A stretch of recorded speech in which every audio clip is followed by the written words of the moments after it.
साथियों नमस्कार। मित्रों, इस अनुवाक में कहते हैं उस महापुरुष की स्थिति शरीर में नहीं रहती, वह शरीर से सर्वथा ऊपर उठकर परमात्मा को प्राप्त हो जाता है। यह बात पहले कहकर उसके बाद इस सामगान का वर्णन किया गया है।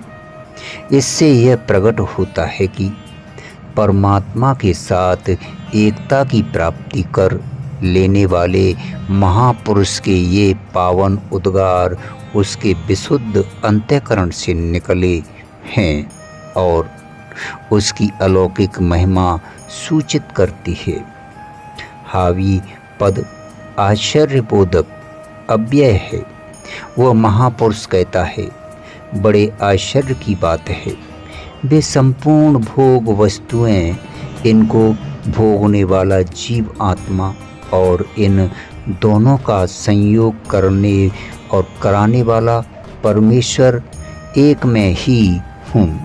मैं ही इस प्रत्यक्ष देखने वाले जगत में समस्त देवताओं से पहले सब में प्रधान होकर प्रकट होने वाला ब्रह्म हूँ और परमानंद रूप अमृत के केंद्र पर ब्रह्म परमेश्वर भी मुझसे अभिन्न है।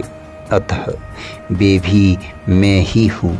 जो कोई मनुष्य किसी भी वस्तु के रूप में मुझे किसी को प्रदान करता है, वह मानो मुझे देकर मेरी रक्षा करता है।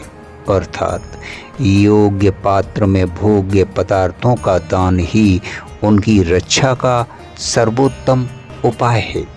इसके विपरीत जो अपने ही लिए अन्न रूप समस्त भोगों का उपभोग करता है, उस खाने वाले को मैं अन्न रूप होकर निगल जाता हूँ, अर्थात उसका विनाश हो जाता है। उसकी भोग सामग्री टिकती नहीं। मैं समस्त ब्रह्मांड का तिरस्कार करने वाला हूँ। मेरी महिमा की तुलना में यह सब तुच्छ है। मित्रों, मेरे प्रकाश की एक झलक भी सूर्य के समान है। अर्थात जगत में जितने भी प्रकाश युक्त पदार्थ हैं, वे सब मेरे ही तेज के अंश हैं।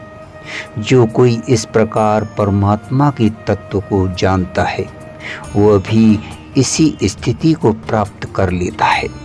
उपयुक्त कथन परमात्मा में एक ही भाव से स्थित होकर परमात्मा की दृष्टि है।